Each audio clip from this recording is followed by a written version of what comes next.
Friends, आपका अपना YouTube channel civilian 2.0 में फिर से स्वागत है। मैं आपके लिए फिर से एक छोटा सा वीडियो लेक्चर लेकर आई हूँ, जिसमें कि हम आपके परीक्षाओं के महत्वपूर्ण टॉपिक कौन सा, संविधान की कुछ आर्टिकल कौन सा दोस्तों, तो डीपीएसपी यानी कि direct principle of state policy के बारे में हम आर्टिकल के बारे में एक एक करके हम सारी बातों को जानेंगे। दोस्तों, सबसे पहले हम ये जान लेंगे कि ये डीपीएसपी होती है जो कौन से आर्टिकल में है और कौन से भाग में है। तो ये आपका आर्टिकल 36 से लेके 51 तक में जितनी बातें की गई है भारतीय संविधान में, वो क्या है दोस्तों, ये टोटल डीपीएसपी के बारे में उसके अंतर्गत सारी बातें की गई है। और कौन सा भाग में है दोस्तों, तो भाग 4 में है आपका डीपीएसपी। तो आप भाग भी पढ़े होंगे कि कुल कितने भाग हैं दोस्तों, तो 22 भाग है। अनुसूची कितनी है वर्तमान में, तो 12 है।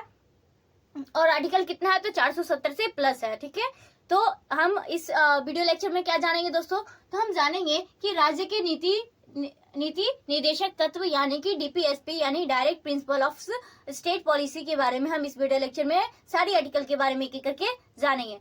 तो दोस्तों, आपको हम पिछले वीडियो लेक्चर आपको प्रोवाइड किए थे, उसमें हमने आपको बताया था सोर्स ऑफ इंडियन कॉन्स्टिट्यूशन यानी कि भारतीय संविधान के जो स्रोत कहाँ से लिए गए हैं। तो उसी तरह से डीपीएसपी कहाँ से लिया गया है दोस्तों, तो ये आपका आयरलैंड देश से लिया गया है। कौन से देश से लिया गया है दोस्तों, तो ये आयरलैंड देश से लिया गया है, जो कि आपके एग्जाम में बहुत बार पूछे गए हैं। तो इस पे आप जितना मन करे आप उतना स्टार लगाते जाइए, आपके लिए उतना ही ज्यादा याद होते जाएगा। तो आप इसको अच्छे से याद रखिएगा कि डीपीएसपी यानी कि नीति निर्देशक तत्व कहाँ से लिया गया है दोस्तों, तो ये आपका लिया गया है आयरलैंड देश से लिया गया है भारतीय संविधान में। नेक्स्ट आगे देखेंगे एक एक करके कि उनके आर्टिकल कितना में है दोस्तों, तो आर्टिकल 36 से लेकर 51 तक सारी बातें किसकी बात की गई है, तो डीपीएसपी से रिलेटेड है। तो एक एक करके जानेंगे कि आर्टिकल 36 में किसके बारे में चर्चा की है दोस्तों, तो ये आपका होगा राज्य की परिभाषा किसमें कौन सा आर्टिकल में है दोस्तों, तो आर्टिकल 36। नेक्स्ट देखेंगे आर्टिकल 37 में क्या है दोस्तों, तो डीपीएसपी अवाद योग्य है मतलब कि वाद्य योग्य नहीं है। ये आपके प्रश्न ये भी पूछे जाते हैं कि डीपीएसपी वाद्य योग्य है या अवाद्य योग्य है, तो आप याद रखिएगा कि अवाद्य योग्य है। नेक्स्ट आर्टिकल 38 क्या होगा दोस्तों, आर्टिकल 38 आपका हो जाएगा सरकार जनता का कल्याण करेगी। ये आपका आर्टिकल कौन से में है दोस्तों, तो आर्टिकल 38 में कहा गया है कि सरकार क्या करेगी, जनता का कल्याण करेगी। जैसे कि राशन कार्ड, बहुत सारे क्या करती है सरकार स्कीम चलाती है, वो सारी चीज किस रूप से, तो सामाजिक, आर्थिक और राजनीतिक न्याय, इन तीनों रूप से क्या करेगी सरकार हमारे क्या करेगी कल्याण करेगी। नेक्स्ट दोस्तों आर्टिकल 39 क्या दोस्तों, आर्टिकल 39 में क्या कहा गया है, जैसे कि आप देखते होंगे कि पुरुषों और महिलाओं को समान वेतन देना, अगर समान काम कर रहे हैं तो समान वेतन देना, इन सारी चीजों का प्रावधान कौन से आर्टिकल में की गई है दोस्तों, तो आर्टिकल 39 में की गई है। कहा गया है समान काम के लिए स्त्री और पुरुष को समान वेतन दिया जाना चाहिए। ये कौन सा आर्टिकल में है, तो आर्टिकल 39 में है। और तथा संसाधनों का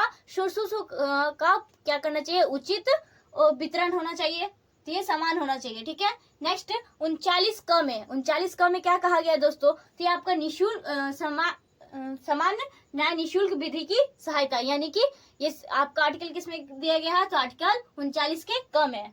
नेक्स्ट दोस्तों आर्टिकल 40 ये आपके लिए इंपॉर्टेंट होने वाला है, क्योंकि ये भी क्या है आपके प्रश्न पूछे गए हैं। तो पंचायत का गठन कौन से आर्टिकल में है दोस्तों, ग्राम पंचायत का गठन आर्टिकल 40 में है।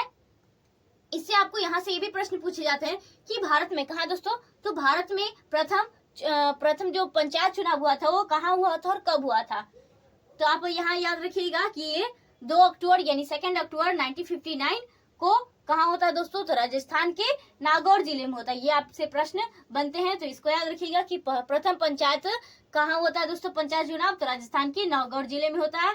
नेक्स्ट अब पंचायत की बात कौन से अनुसूची में की गई, तो अनुसूची 12 है, तो अनुसूची 12 में अनुसूची 11 में पंचायत के बारे में चर्चा की गई है। अनुसूची 12 की बात की जाए तो आपका नगर पालिका हो जाएगा। और यही बात की जाए कि पंचायत में कितने विषय हैं, क्या दोस्तों हमने क्या आपसे बोला कि पंचायत में कितने विषय के बारे में चर्चा की गई, तो आप याद रखिएगा 29। ये भी आपसे प्रश्न में पूछे जाते हैं। तो एक शॉर्ट में रिवीजन कर लेते हैं कि कहाँ से लिया गया है डीपीएसपी का, तो आयरलैंड से लिया गया है। 36 में कौन सा है, तो राज्य की परिभाषा। 37 में क्या है आपका दोस्तों, तो डीपीएसपी अवाद्य योग्य है। नेक्स्ट 38 में हो जाएगा कि सरकार क्या करेगी, जनता का कल्याण करेगी। किस रूप से, तो सामाजिक, आर्थिक, राजनीतिक। नेक्स्ट 39 में हो जाएगा कि समान काम के लिए समान वेतन दिया जाएगा स्त्री पुरुष को। 39 का में हो जाएगा आपका निःशुल्क विधि की सहायता हो जाएगा, और 40 में हो जाएगा आपका ग्राम पंचायत। तो नेक्स्ट हम आर्टिकल देखते जाते हैं कि आर्टिकल 41 कौन सा दोस्तों, आर्टिकल 41 में क्या है, तो आर्टिकल 41 में कहा गया है कि कुछ दशाओं में सरकारी सहायता प्राप्त करना। जैसे कि मान लीजिए कि आप देखते होंगे कि वृद्धा पेंशन दी जाती है, या फिर कुछ ऐसे सरकार के द्वारा दी जाती है जो कि क्या होती है, सरकार की सहायता के लिए की जाती है। कुछ दशाओं में क्या करती है सरकार, मदद करती है। जैसे कि विकलांगों को क्या करती है दोस्तों, उसको कुछ अलग आरक्षण दी जाती है ताकि वो क्या कर सके, पढ़ाई कर सके। इन सारी चीजों के लिए शिक्षा भी कुछ आरक्षण दी जाती है। तो ये क्या जाते हैं, कुछ दशाओं में क्या करती है सरकार सहायता करती है। नेक्स्ट आपका हो जाएगा आर्टिकल 42 कौन सा होगा दोस्तों, आर्टिकल 42 में क्या है दोस्तों, तो आर्टिकल 42 में क्या कहा गया है, न्याय संगत एवं मानवीय दशाओं की पूर्ति। क्या कह रहे दोस्तों, न्याय संगत एवं मानवीय दशा, यानी कि कहा जाता है कि जैसे कि आप देखते होंगे कि गर्भवती महिलाएं होती है, जो महिला प्रेग्नेंट होती है, तो उन स्थिति में क्या कहा जाता है कि गर्भवती महिलाओं से कठिन काम नहीं करा जाए या फिर ज्यादा श्रम वाला काम ना दिया जाए, ताकि क्या हो, उनके बच्चे पे कोई प्रभाव ना पड़े। तो ये सब इनके अंतर्गत आती है। कौन से आर्टिकल के अंतर्गत आती है दोस्तों, तो ये आपका हो जाता है आर्टिकल 42 के अंतर्गत आता है। नेक्स्ट दोस्तों आप देखेंगे आर्टिकल कौन सा हो जाएगा दोस्तों, आर्टिकल 43।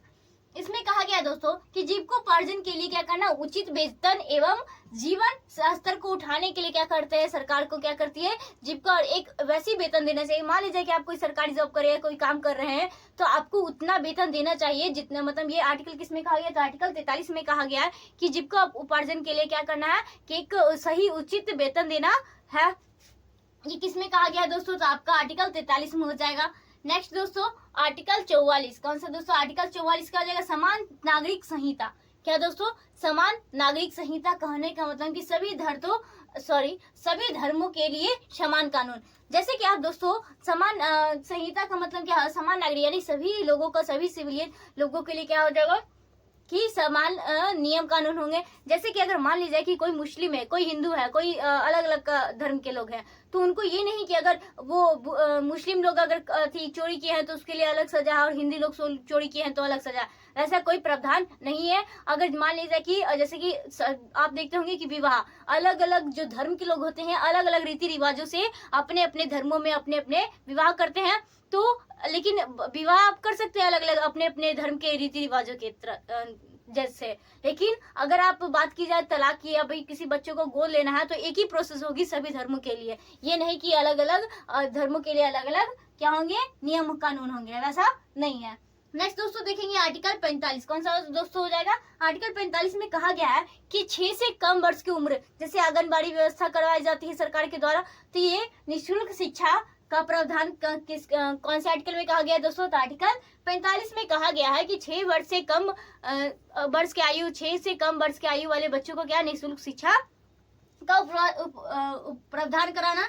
नेक्स्ट हो जाएगा आपका आर्टिकल 46 क्या हो जाएगा दोस्तों, आर्टिकल 46 में कहा गया है ST SC या OBC के लिए विशेष आरक्षण। जैसे देखते होंगे आप दोस्तों कि आप लोग सोचते होंगे जैसे कि कोई ST SC होते हैं या OBC होते हैं, या फिर लड़कियों के लिए, तो इसमें तो लड़कियों के लिए नहीं, इसमें सिर्फ किसके लिए, ST SC के लिए, निम्न जाति के लिए या निम्न वर्गों के लिए लोगों के लिए क्या की जाती है, एक अलग तरह के आरक्षण दी जाती है। जैसे कि शिक्षा में दी जाती है। आप फॉर्म वगैरह फिल करते होंगे तो उसमें देखते होंगे क्या कि आप ST के लिए उसके लिए 100 रुपये होता है, और हम लोगों के लिए बाकी जनरल जो भी वो लोग होते हैं उनके लिए 250 ऐसे करके पेमेंट होते हैं।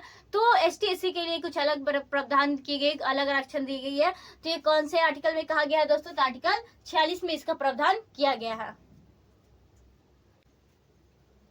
नेक्स्ट आर्टिकल 47 देखेंगे। आर्टिकल 47 में कहा गया है दोस्तों पोषण स्तर एवं स्वास्थ्य में सुधार। जैसे कि मान लीजिए सरकारी अस्पताल, ये सारी चीजों की व्यवस्था ये क्या देता है, ये सब सरकार को देखना है। जैसे पोषण स्तर को, ये सब को बढ़ावा देना, ये सब क्या है, कौन से आर्टिकल में दी गई है, तो आर्टिकल 47 में दिया गया है। नेक्स्ट दोस्तों आर्टिकल 48। आर्टिकल 48 में क्या कहा गया है दोस्तों, कृषि एवं पशुपालन में क्या करना है, वृद्धि करना है।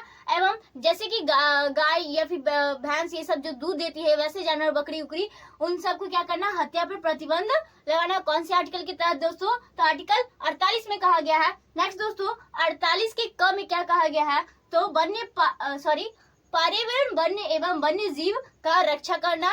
ये किसके तहत जोड़ा गया है? तो 42वीं संविधान संशोधन, जो कि कब होता है दोस्तों? 1976 में होता है। उसके तहत ये जोड़ा गया है क्या दोस्तों? पर्यावरण, वन एवं वन्य जीव का संरक्षा करना। कौन से संविधान संशोधन द्वारा जोड़ा गया है? तो 42वें संविधान संशोधन द्वारा जोड़ा गया है, जो कौन से आर्टिकल में है दोस्तों? तो आर्टिकल 48 के क में कहा गया। नेक्स्ट दोस्तों देखेंगे आर्टिकल 49 में आपका हो जाएगा कि राष्ट्रीय स्मारक की सुरक्षा कौन करेगी? तो सरकार करेगी। जैसे कि आप देखते होंगे बहुत सारे हमारे भारत के अंदर क्या है, बड़े बड़े स्मारक हैं, तो सबकी देखभाल कौन करेगा? तो ये सरकार के द्वारा की जाएगी, एक सरकार का कर्तव्य है, काम है। नेक्स्ट दोस्तों आर्टिकल 50 में कहा गया है कि कार्यपालिका से न्यायपालिका का अलग करना। कार्यपालिका से न्यायपालिका का अलग करना कौन सा आर्टिकल में है? तो आर्टिकल 50 में कहा गया है।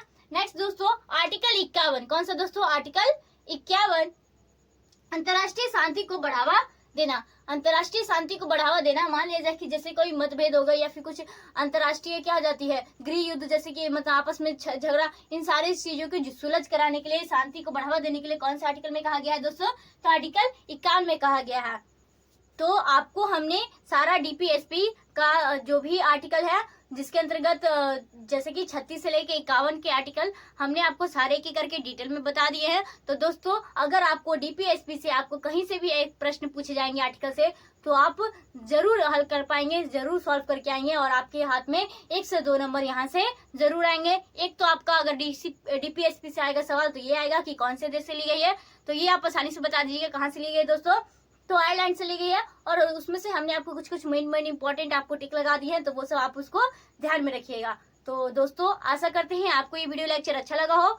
तो अच्छा लगा अपने दोस्तों तक क्या कीजिएगा, शेयर कीजिएगा, ताकि वो भी 2-4 बात जाने और एग्जाम को क्या करें, क्लियर करें और गवर्नमेंट जॉब का सिलेक्शन लें। ठीक है, तो आज का वीडियो लेक्चर यहीं रखते हैं। तो धन्यवाद दोस्तों, लाइक करिए, कॉमेंट कीजिए, सपोर्ट कीजिए। Thank you.